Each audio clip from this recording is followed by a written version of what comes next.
Lieutenant Commander Vexthara of the Galactic Security Bureau stood in the observation deck, her 3 eyes blinking in disbelieving sequence, as she stared at the live feed from Outpost Krell 9. The creature designated as species classification Alpha Null had just torn through another containment unit that made 17.17 reinforced barriers. 17 supposedly impenetrable force fields. 17 failures in the span of 2 rotations. How is this even biologically possible? She muttered, her secondary mandibles clicking nervously. Her second-in-command, a 4-armed Threxian named Carlo, swiveled his eye stalks toward the screen. Commander, with all due respect, biology stopped applying to this situation approximately 3 containment breaches ago. He was not wrong. The thing on the screen looked like someone had taken the concept of nightmare, given it 6 legs, covered it in scales that could deflect plasma fire, and then decided that was not quite terrifying enough, so they added rows of teeth. Multiple rows. Rotating rows. Tell me again how we discovered this abomination, Vexthara said, already knowing the answer, but hoping it would somehow make more sense the 4th time. Carlo pulled up the incident report. Mining operation on Threshold 7. The excavation team broke through into an underground cavern system. This creature emerged. It killed 14 workers in approximately 2 minutes, then proceeded to eat through the mining equipment. The titanium mining equipment, Commander. Fantastic. Truly wonderful. Vexthara's sarcasm could have stripped paint off a warship. And our containment specialists assured me this facility could hold it. They used the word, theoretically 17 times in their report. I counted 18. The creature on screen suddenly stopped moving. It turned toward the camera, and Vexthara could have sworn it was looking directly at her. Judging her. Finding her wanting, then it sneezed, and the camera exploded. That was camera number 12, Carlo noted helpfully. Thank you, Carlo. Your ability to count is truly the highlight of my day. The emergency comm system crackled to life. Commander Vexthara, this is Director Phlox from the Council of Galactic Safety. We have reviewed your situation. Finally, some actual help from headquarters. Director, we need immediate military support. This creature cannot be contained with our current resources. We agree. Which is why we are sending in a specialist. Vexthara felt something very close to relief wash over her. A specialist. Good. What species? A Kraxan battlemaster. A Zephyrian combat telepath. Please tell me you are sending a Voidborn hunter. There was a pause. A very long pause. We are sending a human. The relief died. Immediately. A what? A human. From Earth. They have a rather impressive track record with impossible situations. Impossible situations. Vexthara's voice climbed 3 octaves. Director, I have read the human files. They are the species that looks at a perfectly good starfaring civilization and decides to strap explosives to themselves for entertainment. They are the species that sees a predator and thinks, I wonder if I can make it like me.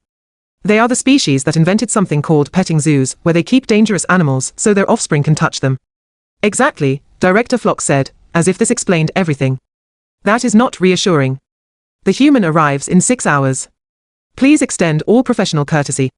And Commander, do try to keep an open mind. The comm line went dead. Carlo's eye stalks drooped sympathetically. Well, at least things cannot get worse. The creature chose that exact moment to break through containment unit 18. You just had to say it, Vexthara groaned. 6 hours later, Vexthara stood at the docking bay, watching a human transport ship make what she could only describe as an aggressively casual landing. It was the kind of landing that suggested the pilot was either supremely confident or had a death wish. Given what she knew about humans, probably both, the airlock hissed open, and out stepped the human. He was tall, which she expected.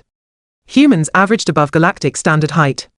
He wore something that her translator identified as cargo pants, and a tactical vest that looked like it had seen better days. Several better days. Possibly several better years. His hair was dark and messy, and he had what humans called a beard, which was apparently facial hair they grew on purpose. On purpose, the human grinned, showing far too many teeth. Lieutenant Commander Vexthara. I'm Marcus Webb. I hear you have a pest problem. A pest problem, Vexthara repeated slowly. That creature has killed 47 beings, destroyed 18 containment units, and consumed approximately 3 tons of military-grade equipment. In the last report, it was eating a hover tank. Yeah, I saw the footage on the way here. Spiky fellow, right? Lots of teeth. That is one way to describe it, yes. Marcus shrugged, hefting a large duffel bag over his shoulder. I've dealt with worse. With all due respect, human Marcus, I find that difficult to believe. Ever heard of Australian wildlife? No. Good. You sleep better that way. He started walking toward the main facility.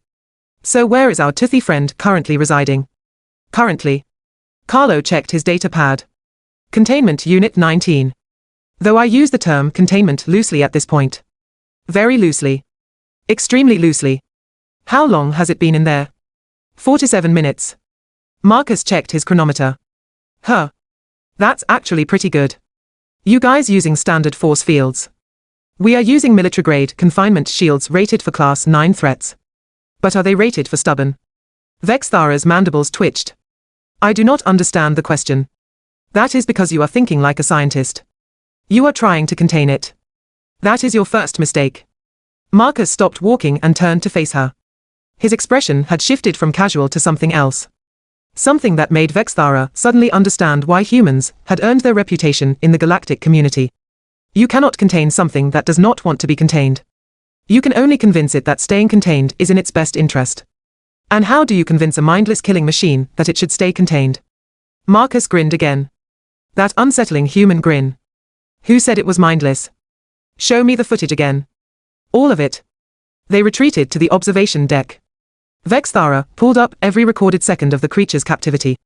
Marcus watched in silence, his eyes tracking every movement, every action, every destroyed barrier. Finally, he spoke. It is not trying to escape. Excuse me. Look at the pattern. Every time it breaks through a containment field, where does it go? Vexthara studied the footage. It moves toward the eastern section of the facility. What is in the eastern section? Carlo pulled up the facility schematic. Storage bays. Equipment. Maintenance tunnels. The main power generator. Is there food there? No. Water? No. What about temperature? What is the temperature differential between the containment units and the eastern section? Carlo calculated quickly. The eastern section runs approximately 15 degrees cooler due to proximity to the external cooling systems. Marcus nodded slowly. It is not trying to kill. It is uncomfortable. You pulled it from an underground cavern system on threshold 7. What is the average temperature in those caverns? Vexthara felt something click in her mind. Something embarrassingly obvious. Approximately 15 degrees cooler than standard facility temperature. So you kidnapped this creature, stuck it in a room that is too hot, and now you are surprised it is cranky. Marcus shook his head. Classic misunderstanding. Happens all the time. Human Marcus, that creature has killed 47 beings. And how many of those beings were actively trying to contain, sedate, or harm it? Silence. That is what I thought. Marcus picked up his duffel bag. Okay. Here is the plan. I need 3 things. First, a containment unit with proper environmental controls. Second, about 600 pounds of raw protein. Something bloody. Third, I need everyone to clear out of the eastern section. You cannot seriously be planning to approach that thing. Not planning to. Going to. Marcus started walking toward the containment area. Oh, and one more thing. When this works, I want full acknowledgement in my mission report that I told you so. Vexthara watched the human walk away with the casual confidence of someone who either knew exactly what he was doing or had absolutely no survival instinct whatsoever. With humans, it was genuinely impossible to tell which. Marcus Webb stood outside Containment Unit 19 with the kind of relaxed posture that suggested he was waiting for public transportation, not about to enter a chamber with something that the entire Galactic Security Bureau had classified as unkillable. This is insane, Vexthara said through the comm system. She was safely behind 12 inches of reinforced observation glass, which suddenly felt inadequate. Human Marcus, I must formally object to this course of action. Objection noted and completely ignored. Marcus checked the environmental controls one more time. The temperature had been lowered to match the cavern systems of threshold 7. The lighting had been dimmed to simulate underground conditions. And 600 pounds of something that looked disturbingly like raw meat sat in the corner of the chamber. Carlo, you got those motion sensors calibrated? Affirmative. We will be tracking both heat signatures and movement patterns. Carlo's eye stalks were pressed flat against his head in what Marcus had learned was the Threxian equivalent of anxiety. Though I question the value of data we will collect if you are killed in the first 30 seconds. Your confidence is inspiring, buddy. Really? I feel very supported right now. Marcus opened his duffel bag and pulled out what looked like a length of woven metal cable, except it shimmered with an odd iridescence that hurt to look at directly. He wrapped one end around his forearm several times and let the other end dangle loosely. What is that? Vexthara asked, her curiosity momentarily overriding her concern. This? Oh, this is a little something we developed back on Earth. It is made from a combination of spider silk protein, carbon nanotubes, and a polymer we reverse engineered from a plant that grows in the Amazon. We call it Flex Steel. Light as silk, strong as, well, stronger than anything you guys use for tethering spacecraft. And you intend to do what with it exactly? Marcus smiled. That smile. I am going to take our friend for a walk. Before Vexthara could formulate a response that adequately expressed her horror, Marcus hit the door release and stepped into the containment unit. The creature was waiting. It stood in the center of the chamber, all 6 legs planted firmly on the deck plating, its rotating rows of teeth spinning slowly. Up close, it was even more impressive. And by impressive, Marcus meant terrifying. Its scales caught the dim light and scattered it in a way that made it hard to focus on, like trying to look at something through heat shimmer. Evolutionary camouflage, probably. Smart. Hey there, beautiful, Marcus said softly, keeping his voice low and calm. Yeah, I see you. I know you see me. I am not here to hurt you. I am just here to talk. The creature's teeth stopped rotating. Its head tilted slightly to one side. Good. It was listening. So here is the thing, Marcus continued, taking one slow step forward. These folks up there. They do not understand you. They pulled you out of your nice cool home, stuck you in a room that was way too hot, and then got upset when you got cranky about it. That was their mistake, not yours. Another step. The creature had not moved. But you killed some people. I get it. You were scared, uncomfortable, probably confused. Fight or flight response. Happens to the best of us. Marcus gestured toward the meat in the corner. I brought you dinner as an apology. No strings attached. Well, one string. We will get to that. The creature's attention shifted slightly toward the meat, then back to Marcus. It was calculating. Weighing options. Marcus loved it when they were smart. Smart meant you could reason with them. Outside that door, there are about 40 species represented in this facility. Some of them have never even seen a predator like you. They are prey species, friend. Their entire evolutionary history is about running away from things with teeth. So when they see you, all those teeth, those claws, that is not them being mean. That is just their biology screaming at them to panic.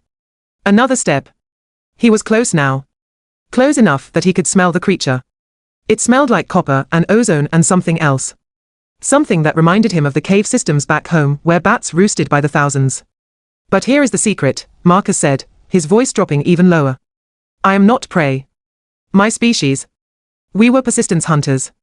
We did not have your teeth, or your armor, or your speed. You know what we had? We had the ability to just keep coming. To track you for days. To outlast you. To wait until you were too tired to fight anymore, and then we would make our move. The creature's eyes, all 4 of them, focused intently on Marcus. I am not trying to scare you. I am trying to explain why I am not scared of you. Mutual respect, you see. You are a perfect killing machine. I respect that. But me. I am human. And humans. We are the universe's most polite invasive species. We will absolutely befriend anything, domesticate anything, and turn anything into a pet. We looked at wolves and said I want one. We looked at cats, literal carnivores that barely tolerate us, and said that one is mine now. We found birds that could rip our faces off and taught them to talk. Marcus held out his hand, palm up, showing he was unarmed. So here is my offer. You can keep breaking out of containment units. You can keep trying to get to somewhere cool and comfortable. And these folks will keep trying to stop you, and people will keep getting hurt, and eventually someone is going to make the call to just terminate you. Which would be a shame, because you are magnificent. The creature leaned forward slightly, nostrils flaring as it scented Marcus's hand. Or, Marcus continued, you can trust me. Just a little bit. Let me show you that not everything in this galaxy wants to hurt you or trap you. Let me show you a better option. For a long moment, nothing happened. The universe held its breath, then the creature moved. Fast. Faster than Marcus had anticipated, its head darted forward, and Vexthara screamed through the comm, but Marcus did not flinch. Did not move. Barely breathed, the creature's snout pressed against his palm. Gently. Almost delicately, then it made a sound. A low, rumbling sound that vibrated through Marcus's bones. Not a growl. Not a roar. A purr. Oh, you have got to be kidding me, Carlo breathed from the observation deck. Marcus slowly, carefully, raised his other hand and placed it on the creature's head. Right between its eyes. The scales were warm and smooth, like sun-heated stone. There we go. See? Not so bad. You are just a big, scaly puppy, are you not? Yes, you are. Yes, you are. Is the human baby talking to the unkillable death monster? Vexthara asked, her voice faint. I believe he is, Carlo confirmed. Marcus spent the next 20 minutes slowly acclimating the creature to his presence. He let it sniff him thoroughly, which was an experience he would not soon forget. He scratched behind what he assumed were ears. He offered it pieces of meat, which it accepted with surprising gentleness, considering it had been eating hover tanks 2 days ago. Finally, he unwrapped the flex steel cable from his arm. Okay, friend. This is the part where we find out if you trust me. I am going to put this around your neck. It is not a weapon. It is not going to hurt you. It is just so the folks outside know that you are with me. That you are safe. Think of it like a friendship bracelet. A really expensive, over-engineered friendship bracelet. The creature watched as Marcus fashioned a loose collar from the cable. It did not resist. Did not even tense. When it was secure, Marcus gave it a gentle tug. Come on. Let me show you something better than a containment unit. He walked toward the door. The creature followed, the door opened and Marcus stepped out into the corridor, the unkillable death monster walking calmly beside him on a leash like someone's oversized pet iguana. The silence in the observation deck was profound. That, Vexthara said finally, is impossible. No, Carlo corrected, his eye stalks slowly rotating in what might have been wonder. That is human. Marcus looked up at the observation window and waved. So, I am going to need a permanent habitat set up. Proper temperature controls, adequate space, maybe some climbing structures. This one likes to climb, I can tell. Also, someone needs to run a genetic analysis. I want to know its dietary requirements, its sleep cycle, everything. You cannot be serious, Vexthara said. Human Marcus, that creature is classified as a Class 9 threat to all sentient life. Was classified. Past tense. Right now, this creature is classified as Gerald. You named it Gerald. He looked like a Gerald. Marcus scratched the creature under what might have been a chin. Gerald made the purring sound again. Besides, names are important. They make things personal. You cannot terminate something with a name. Well, you can, but you feel bad about it. That is the whole point. Vexthara realized, with dawning horror and a grudging respect, that the human had not just tamed the creature. He had protected it. By making it sympathetic, by making it relatable, by turning it from a faceless monster into Gerald, he had ensured that no one would authorize its destruction. It was manipulative. It was brilliant. It was completely insane. It was so very, very human. I want that acknowledgement in my report now, Marcus called up cheerfully. The full, I told you so, with a side of maybe listen to the human next time. Fine, Vexthara sighed. You told us so. Are you satisfied? Immensely. Oh, also, I am going to need authorization to take Gerald back to Earth for a few months. Socialization training, behavioral conditioning, that sort of thing. Trust me, you have not seen impressive until you have seen what humans can do with 6 months and a clicker. A clicker. Long story. Involves dolphins. And questionable ethics. But mostly positive reinforcement. Gerald nudged Marcus's hand with his snout, looking for more attention. Marcus obliged, scratching that spot that apparently all creatures, regardless of their planet of origin or number of teeth, absolutely loved. So, Marcus said, looking directly at Vexthara through the observation glass, anyone else have any unkillable problems they need solved? Because I am just getting warmed up. In the observation deck, Vexthara looked at Carlo. Carlo looked at Vexthara. They both looked at Gerald, happily receiving scratches from the human who had walked into an unkillable situation and walked out with a new pet. I am updating the human files, Carlo said quietly. Under species traits, I am adding terrifyingly competent, and do not underestimate under any circumstances. Add absolutely unhinged while you are at it, Vexthara muttered. Down in the corridor, Marcus Webb walked with Gerald, the former unkillable death monster, humming something that his translator identified as a song called Who Let the Dogs Out, which seemed somehow both appropriate and deeply concerning, and that was how the Galactic Security Bureau learned what the rest of the universe would soon understand. Humans did not conquer. They did not destroy. They did not even really dominate, they befriended. They adopted.